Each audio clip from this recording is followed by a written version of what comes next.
Madam, I mean, give me one pure water there. Check. Okay. Thank you.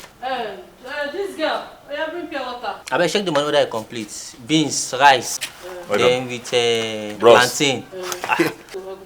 Pure water, don't worry. Just bring pure water. Now pure water, you just come here and eat. You no go chop. You know say you no good to the chop every time. Now doctors they recommend them. Order na.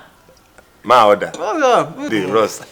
Now ma you be. Madam, put rice, then add beans, then put Titus. You get egg. That egg that drink pepper.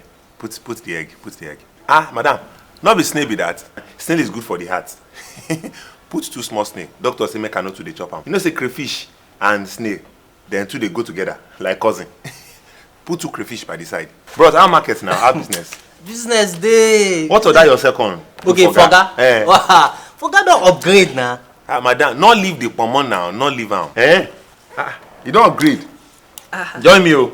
Eat. Upgrade go where now? Don't upgrade go permanent site.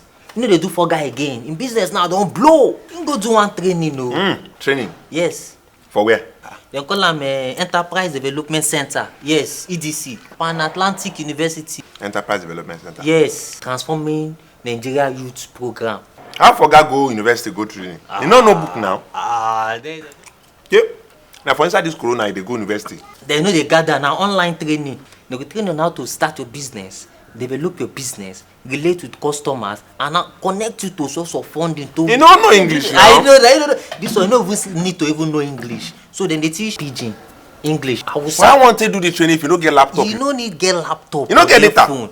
Then go give you free data, join. Even if you even get Balasa, you go still do the training. Balasa phone go do. Balasa phone, they go there, they send you code. People like us, when we say we graduate, they're supposed to come meet us. More we do that kind of training now. Now your problem gonna be this: the English, the grammar, and everything. Now your problem. You know, go humble.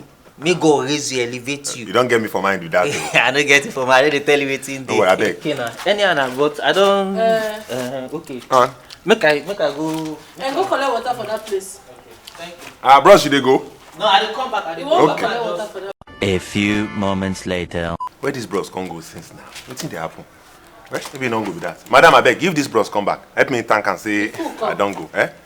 That bros will arrange food for me Your if money, you come. who arrange food? No be tough now, sit down for you. You don't chop your food, you don't go now. No, he say make a order. Now he make a order now. Who say make you order? Oga, if you don't pay me my money this morning, you chop fish, chop egg, chop pomo, chop shaki. Come they tell me say you know. Oga, pay me my money. Hey, boku bottle. Hey, madam, you no need now. Wetin you want do? Wetin be this? No, where your pot? Wetin All you the pot and firewood. Where they make a start from kitchen. I'm not your sales girl.